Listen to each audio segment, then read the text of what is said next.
அடுத்த சம்பிரதாயம் என்னன்னா, அவளுக்கு எல்லாம் முடிஞ்சது. அவளுக்கு வசதிக்கு ஏற்ப ரூம்கள் வசதி செய்து கொடுக்கப்படும். அந்த காலத்துல ஏசி கிடையாது, இந்த காலத்துல ஏசி இருக்கு. அதனால ஏசி ரூம் புக் பண்ணி கொடுப்பாங்க. கொடுத்தோன்னா அவ ரூம் அரேஞ்ச்மெண்ட் ஆகி அலர்ட் ஆயிடுவா. அதுக்கப்புறம் அவளுக்கு பசிக்கும், ரொம்ப தூரத்துல இருந்து வரலாம். அதுக்காக இவ எங்கள்கிட்ட அரேஞ்ச்மெண்ட் பண்ண சொல்லியிருப்போம், பண்ணியிருப்போம். அதனால அவ அடுத்த கட்டம் சாப்பிடுவான்.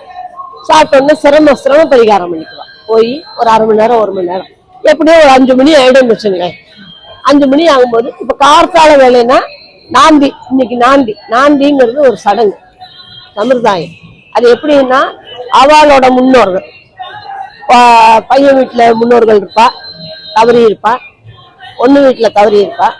அப்ப அவளுக்கெல்லாம் நினைவு கூர்ந்து அவளோட ஆசீர்வாதம் வேணும் குழந்தைகளுக்கு அப்படிங்கிறதுனால அவ இந்த நாந்திங்கிறத வைப்பா. பையன் வீட்டுல 9 வாத்தியார், பொண்ணு வீட்டுல ஒரு 9 வாத்தியார் வச்சு அவளுக்கு அரிசி பருப்பெல்லாம் கொடுத்து அவளை மேல இருக்கிறவாளை மோட்சத்துக்கு, அதாவது ஆசீர்வாதம் பண்றதுக்குள்ள இதெல்லாம் பண்ணிடுவான். அது ஒரு முடிஞ்சது. அதுக்கப்புறம் இது யாரும் பார்த்திருக்க மாட்டாங்க நிச்சயதார்த்தத்தை. அவ என்ன செய்வான்னா இந்த நிச்சயதார்த்த பத்திரிகையை அடிச்சு மண்டபமும் பேசி அதுக்குள்ள எல்லாம் பண்ணியிருப்பான். அப்ப இந்த மண்டபம் எதுன்னு தெரியாது, நிச்சயதார்த்தம் படிக்கிறவாளுக்கு அது தெரியாது ஃபர்ஸ்ட் ஆரம்பம். அதனால இந்த நிச்சயதார்த்த பத்திரிகையில என்னைக்கு கல்யாணம், முகூர்த்தம், மண்டபம் என்ன, அட்ரஸ் என்ன எல்லாம் வாசிக்கிறது.